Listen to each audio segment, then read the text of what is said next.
Undercover CEO orders soup at his own cafe, stops cold when the waitress whispers the truth. Sometimes, you have to lose everything just to remember why you began. The fake beard itched under Michael Carter's chin as he pushed open the glass door of the Daily Spoon Cafe. Outside, a light Portland rain fell, and the gray, blurred light seemed to cast a hazy nostalgia over the storefront. The very place he had handed over to someone else exactly 1 year ago, after 8 years of dedication. 365 days since he made the decision to walk away, not entirely by choice. His doctor had made it clear, either take a break or break down. And when his estranged father in Thailand passed away suddenly, leaving behind a small inheritance and a stack of unsent letters, Michael had chosen to leave, both to recover and to search for the part of himself he'd lost after years of carrying the weight. He had entrusted the cafe to Trevor Harmon, a man with a flawless resume, business graduate, head chef experience, great interpersonal skills. But as Michael walked in today, the first feeling that washed over him was disconnection. The wooden sign out front hung noticeably askew. The once vibrant herb baskets were now replaced with dusty plastic plants. And worse yet, the rich aroma of the signature 5-spice chicken broth, the scent that had once defined Daily Spoon, was now overpowered by the chemical tang of industrial soup powder and stale cooking oil. "Hello, just one?" A young hostess he didn't recognize smiled and handed him a laminated menu. Michael nodded, his voice lower than usual. "I'd like to sit by the window to observe." He chose his usual corner seat, perfect for observing both the kitchen and the cashier counter. Everything seemed to operate normally. Customers came and went, staff moved briskly, smiles were exchanged. But if you looked closely,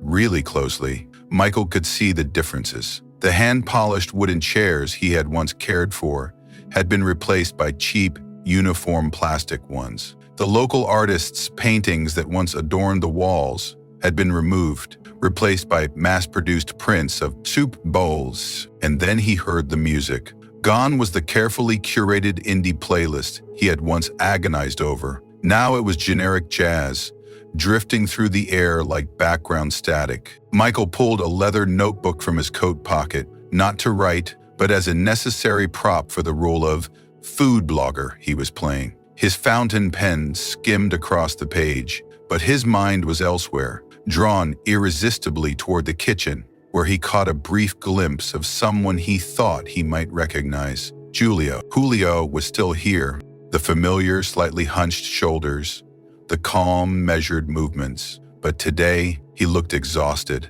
And when Michael asked the young waitress, a girl he'd never seen before, whether Julio was working today, she just gave a soft laugh and replied, "He never takes a day off. Might as well be sleeping in the fridge." The joke hit harder than it should have. Michael felt something heavy settle in his chest. He ordered the roasted tomato soup, the signature dish Julio once made from his mother's recipe. As soon as the bowl was set before him and he tasted the first spoonful, Michael knew instantly. The broth was still based on the original recipe, but it had been watered down. Some of the ingredients were clearly cheaper substitutes. The subtlety had been replaced by compromise. In that exact moment, he heard a whisper. The young waitress leaned over the kitchen window, whispered something into Julio's ear. Michael couldn't hear the words, but Julio's reaction was unmistakable. His shoulders slumped, his eyes lowered as if bearing some unbearable weight, a resigned shrug, a nod of quiet submission. Michael couldn't swallow the second spoonful. He sat quietly, watching as the girl returned to the cashier counter and, discreetly, slipped her hand into the drawer. A swift movement, almost imperceptible, but enough to snap Michael fully awake. Something was happening here. Not the usual kind of change, but something more. Calculated, elusive, hidden beneath a facade of business as usual. And Trevor Harmon, the man who had succeeded him, was just behind the glass office window, smiling and chatting with customers, completely unaware that the cafe's former owner sat only a few steps away in the guise of a stranger. Michael exhaled slowly, reaching into his coat pocket for his phone.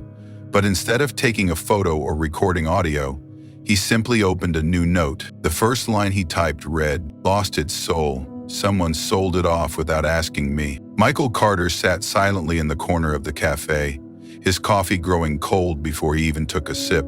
Through the misted kitchen window, he watched every move Julio made, the aging head chef whom Michael had once considered a friend, a mentor, perhaps even family. Julio was no longer the vibrant, energetic man he once knew. That familiar figure now seemed smaller in the kitchen he had once ruled with effortless grace. His shoulders hunched, not only under the weight of age, but under an invisible mountain of pressure. Those once masterful hands that stirred fragrant pots of soup now moved slowly, and his eyes seemed lost, even within the kitchen he had once called his own. Michael clenched his pen tightly.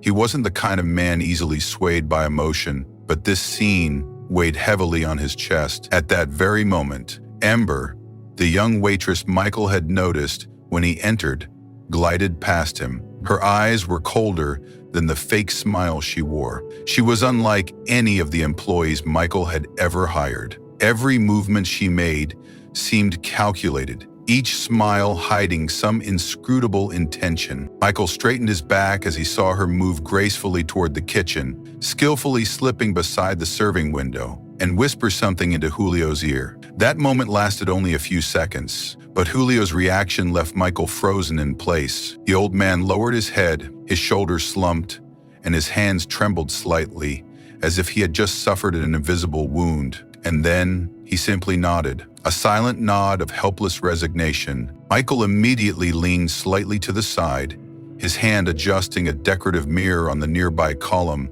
perfectly angling it to reflect the cashier's counter. Just minutes later, he saw Amber standing by the counter, bending over as if checking the cash drawer. But her left hand, quick as lightning, discreetly shoved something behind the shelf where the dry goods were kept, a spot few people would ever notice. And then, the moment Michael never expected hit him like an icy gust of wind. Through the mirror, he clearly saw Amber's lips move as she whispered to a young, nervous employee who was fumbling with a tray of dishes. Though the distance was far, every word seemed amplified by the shock gripping Michael's heart. Pin the missing money on Julio. He can barely speak English. He won't fight back. The silver spoon in Michael's hand fell onto the porcelain plate with a sharp, ringing clash, cutting through the deafening silence that surrounded him. He could hardly breathe. His palms went ice cold.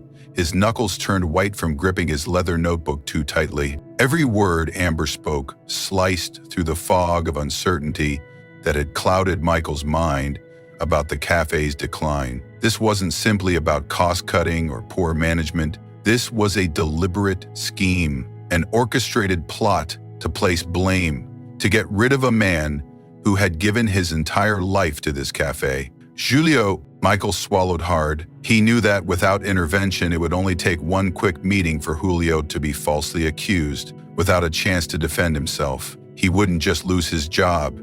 He'd lose the dignity and pride he'd poured into this place for years. Now, Michael Carter, the founder, the man who had once proudly walked away believing in the next generation, had no choice but to return, but not with speeches or dry financial reports. This time, he would return in a role he never thought he'd have to play again. A silent observer, quietly pulling back every curtain, hiding the truth. And this time, he swore he wouldn't let anyone, not Trevor Harmon or any other opportunist, tarnish the honor of good people like Julio. Rain began to fall gently against the window, droplets trailing down the foggy glass, like the smudged streaks of time Michael could no longer ignore. That night, he didn't return to his rented apartment.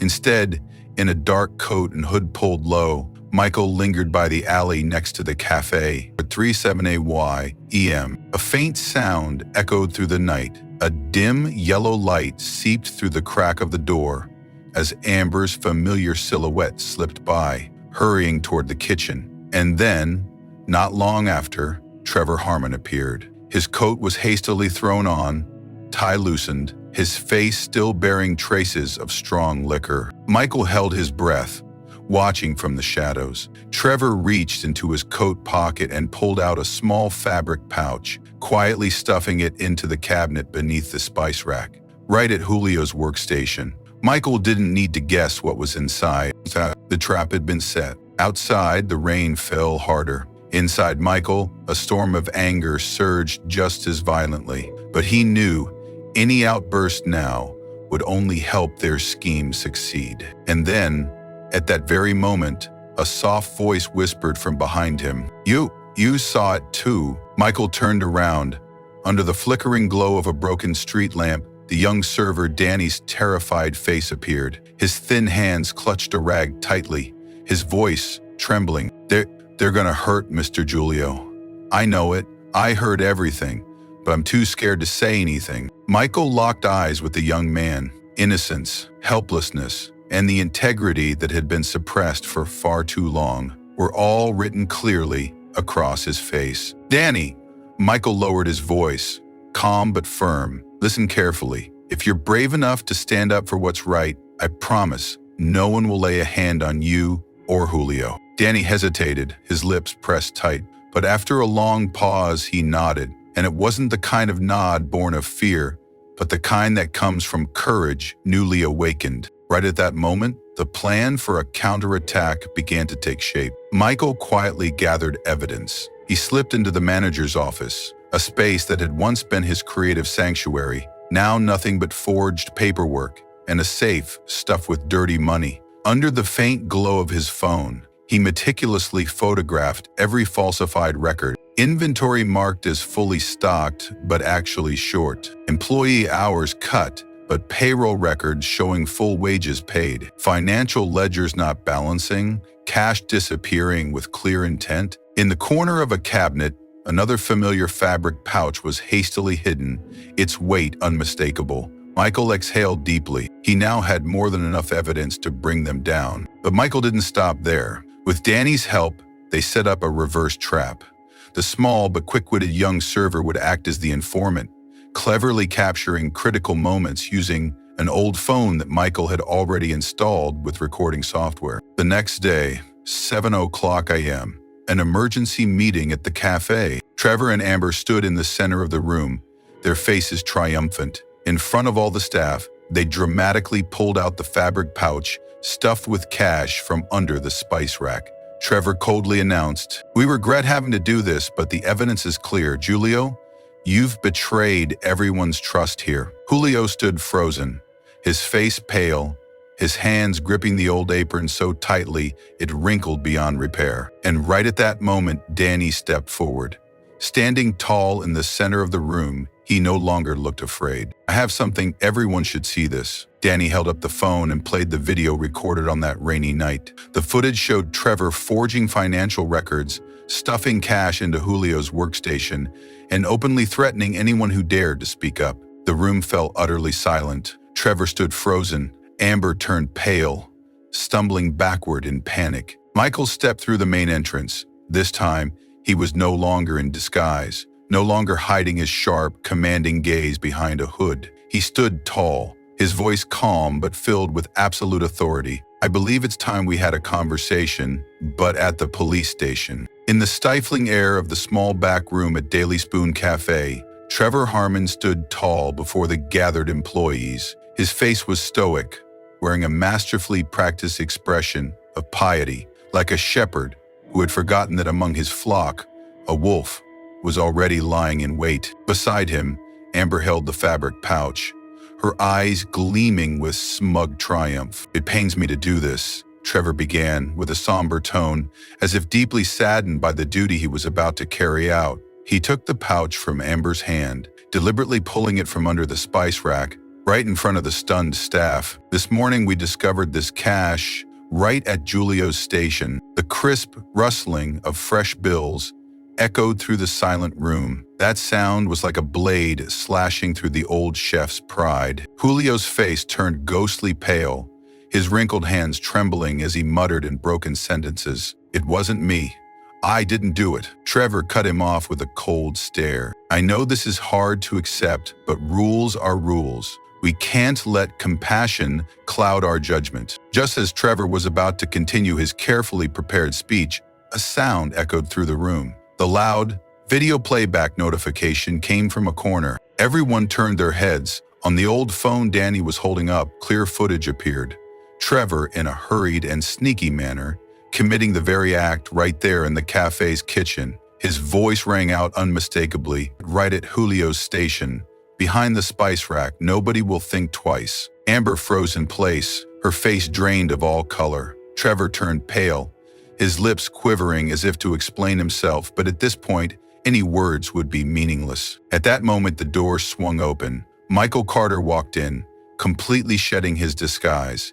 He was no longer the quiet tourist. He was Michael Carter, the founder, the very soul of Daily Spoon. The entire room froze. Every pair of eyes locked onto him. And this is the moment I've waited an entire year for. Michael's voice resonated deeply, low yet powerful enough to send chills down every spine. Trevor stepped back, his usual arrogance completely gone. You can't, Trevor stammered. Michael took another step forward, his eyes sharp as a blade. Can't do what, Trevor? What do you call that footage? Your little script was painfully sloppy. You really thought no one would notice using crisp, brand new bills? How unfortunate. You underestimated both the intelligence and the loyalty of the people standing right here. Danny quietly stepped closer to Julio, gently resting a hand on the old chef's trembling shoulder. He looked at Michael, searching for some reassurance. Michael offered him a soft smile before turning his gaze back to Trevor. Would you like me to go on, Trevor? Shall I recount the forged records, the stolen wages siphoned off from the very people standing before you? Or perhaps, Michael pulled out his phone and pressed a shortcut key.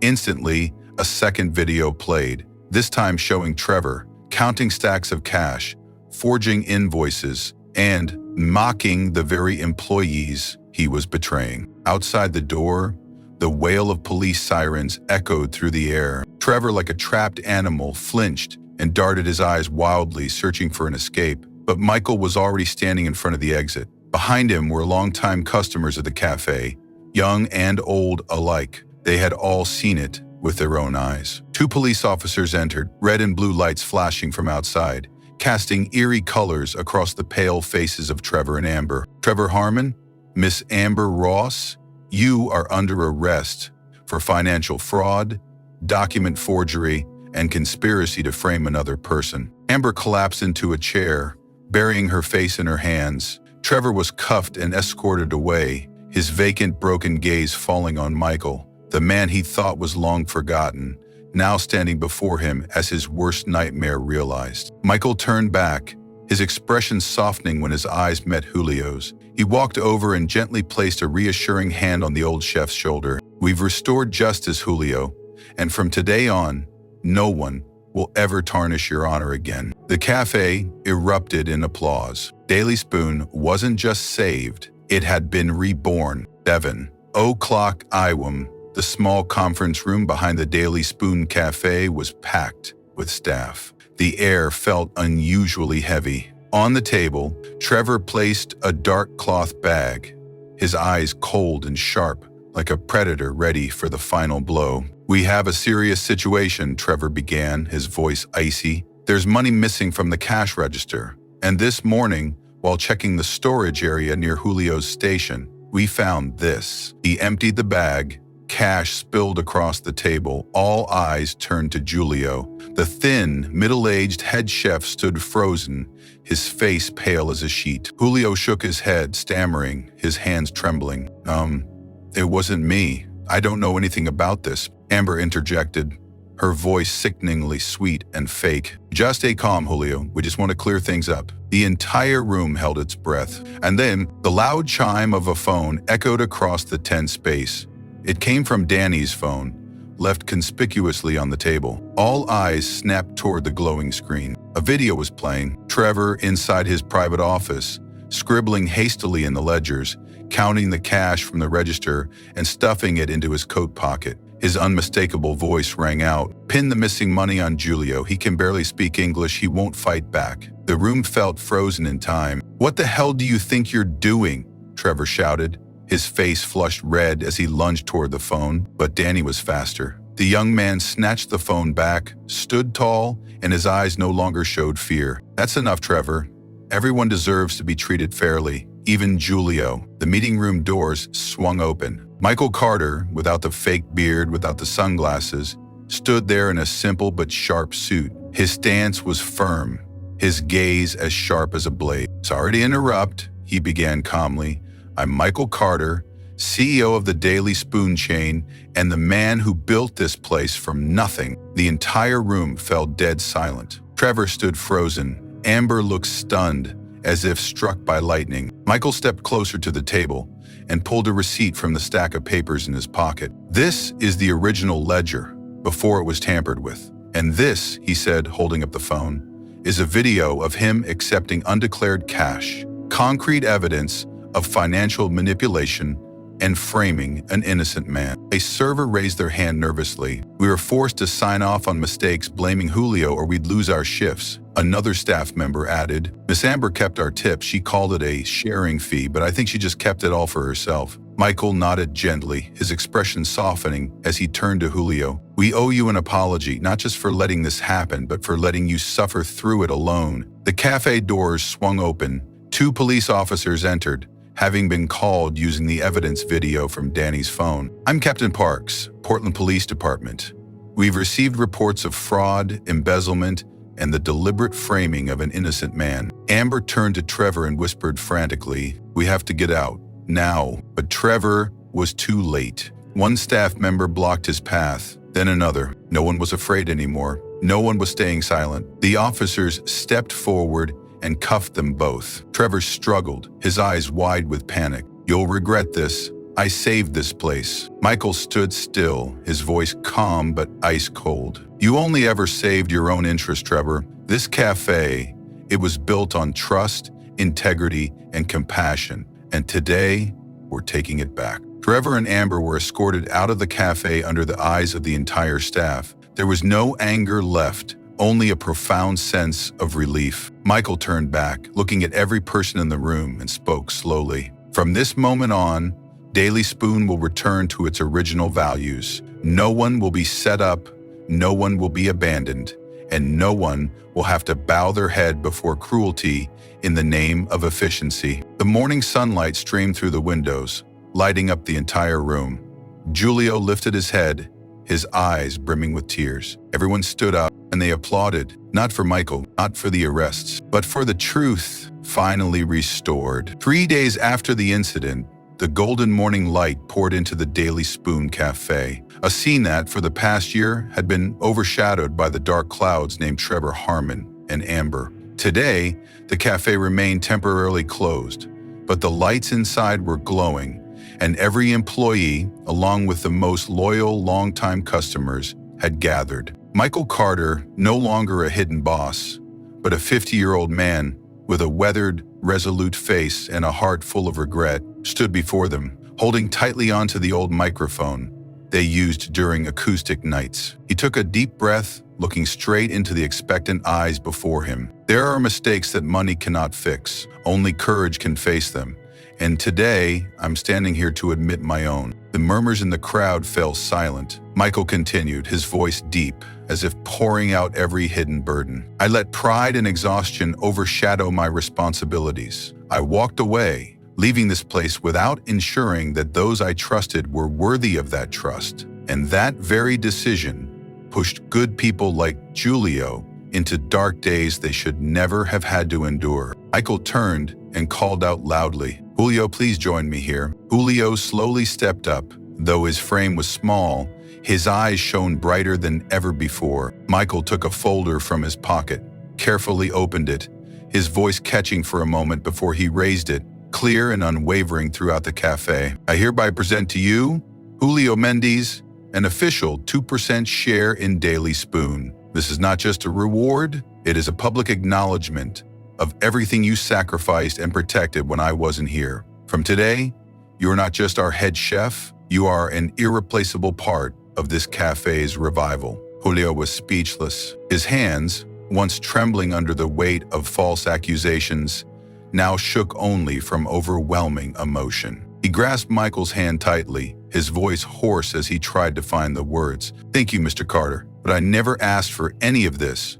All I ever wanted was to keep the original flavors, just like when we first began." Michael smiled gently. "And that's exactly why you deserve it." The room erupted in applause. Many tried to hold back their tears, witnessing that unforgettable moment. But Michael wasn't done yet. He turned toward Danny, the once timid server who now stood tall, his eyes filled with pride. "Danny," Michael called out firmly, "do you realize something? Some people spend their whole lives learning to be brave, but you only needed a moment to stand up for what's right. With the agreement of everyone here, I officially appoint you as head of service. From today, help me ensure this place stays warm and, true to its name, Daily Spoon, the spoon that shares a little kindness every day." Danny's eyes widened. He stammered, "Am I really worthy of that, sir?" Michael gently placed a reassuring hand on his shoulder, his smile full of encouragement. "You stood up when everyone else stayed silent. If that isn't the courage of a leader, then I don't know what else to call it."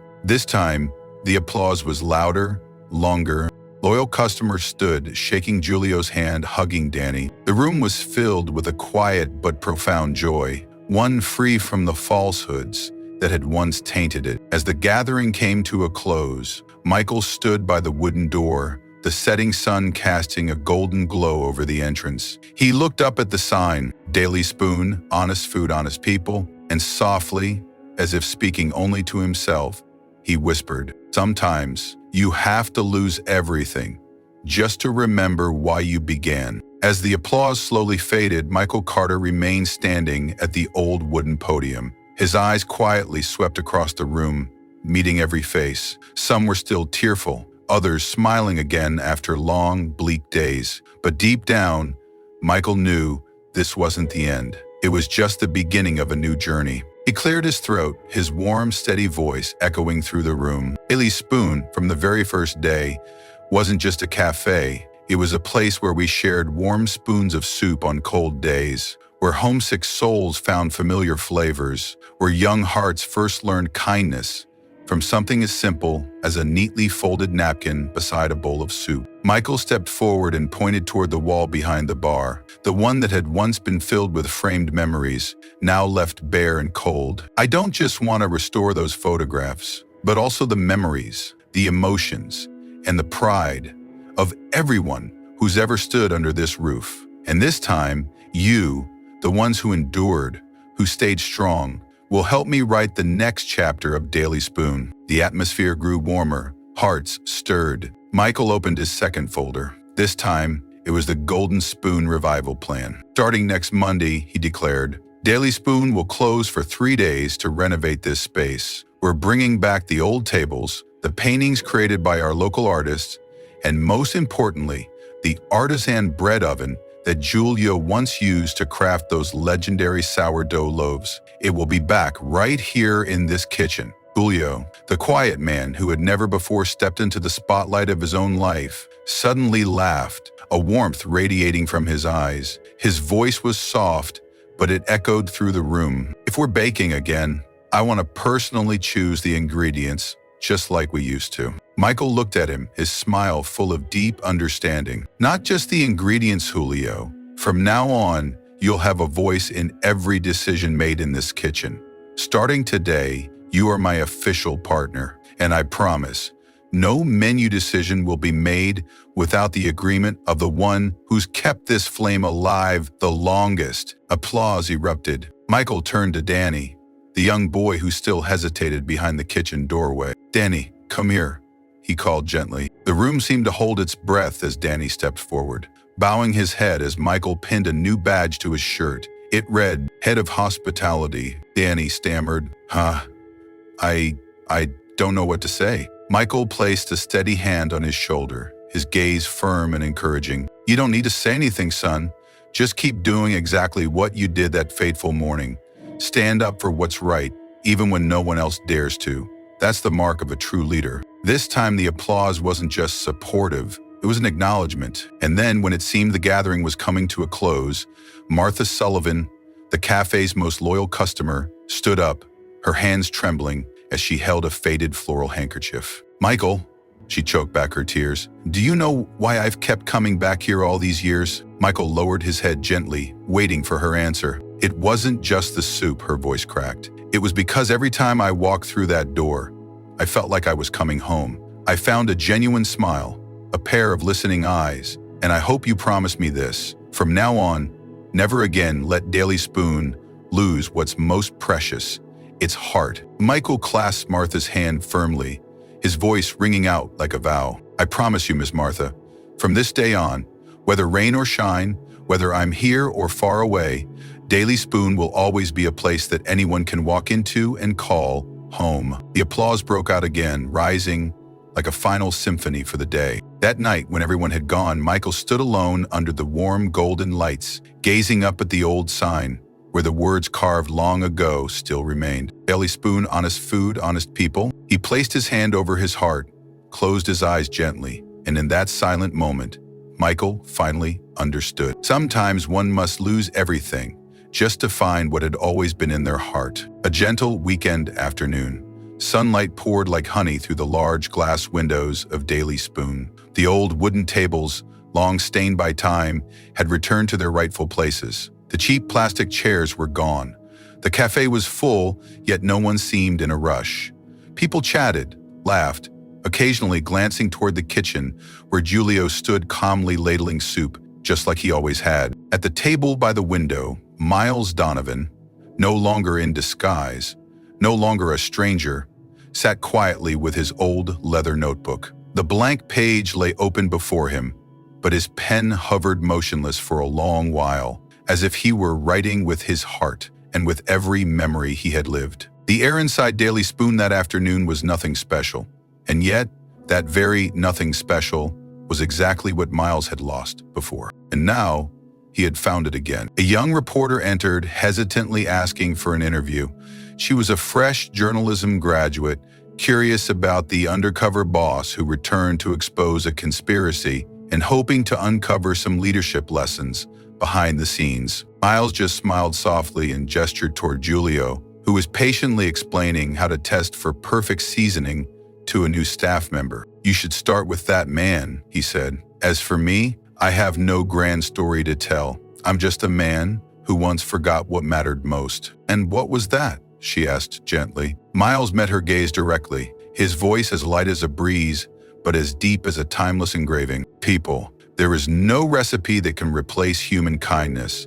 No profit is worth trading away integrity, and no business can truly endure unless it is built on the foundation of honor. Some people believe that the secret to a restaurant's success lies in the recipes, the prime location, or sharp business strategies. But through everything that happened, Miles learned something far deeper. Some legacies are never built alone, and the strongest foundation is loyalty and trust. That very afternoon, Miles rose from his seat and walked toward the door. He didn't leave. He simply stepped out onto the cafe's front porch to breathe in the fresh air. Above him, the new sign had just been completed. Beneath the cafe's name, a new line had been added. Daily Spoon, honest food, honest people. A familiar customer approached, holding a crisp, golden loaf of bread. You're not planning to leave again, are you, Miles?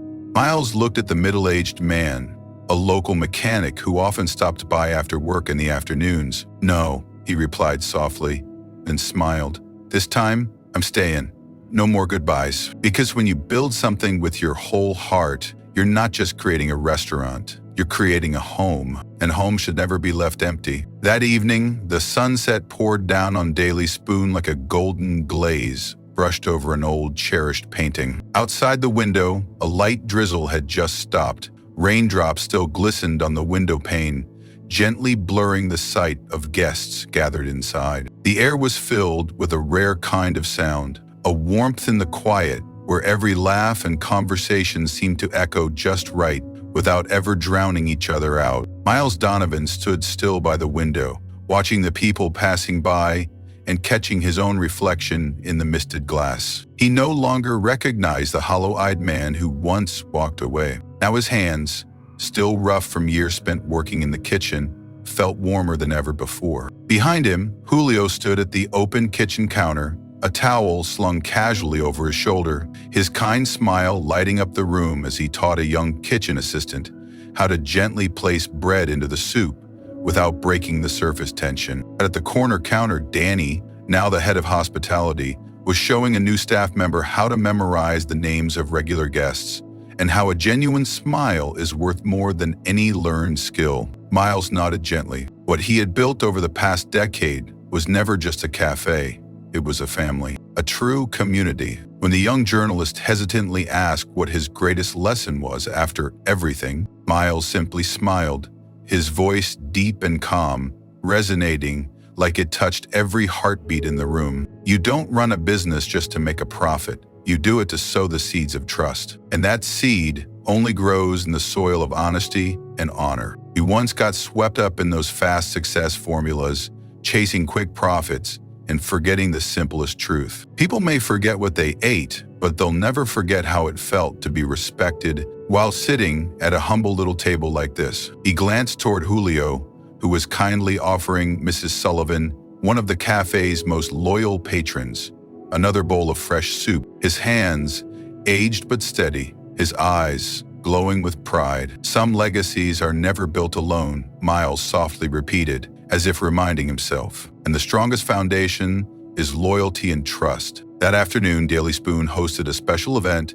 the family meal, a gathering that would from now on become a cherished tradition at the end of every month. Not just the staff, but everyone who once stood up to help save this cafe came together. Everyone contributed a little something. Mrs. Sullivan brought her homemade pastries. The old carpenter who built the cafe's original tables donated a vintage bottle of wine, and even the neighborhood kids handed out little handmade cards scribbled with, "We love Uncle Julio's soup." When the final glass of wine was raised, Miles stood up, no script, no grand speech, just a simple, heartfelt promise. "Thank you for not abandoning this place, even when I once did. From now on, you will never have to stand alone again." The neon glow of the Daily Spoon sign lit up the night sky like a renewed promise, and just beneath it a new line had been etched. "Daily Spoon, we cook with our hearts." Miles took a deep breath, standing there for a long moment, and finally, he found the place his heart could call home. And you know, sometimes the greatest thing in life isn't starting over. It's finally knowing where you belong,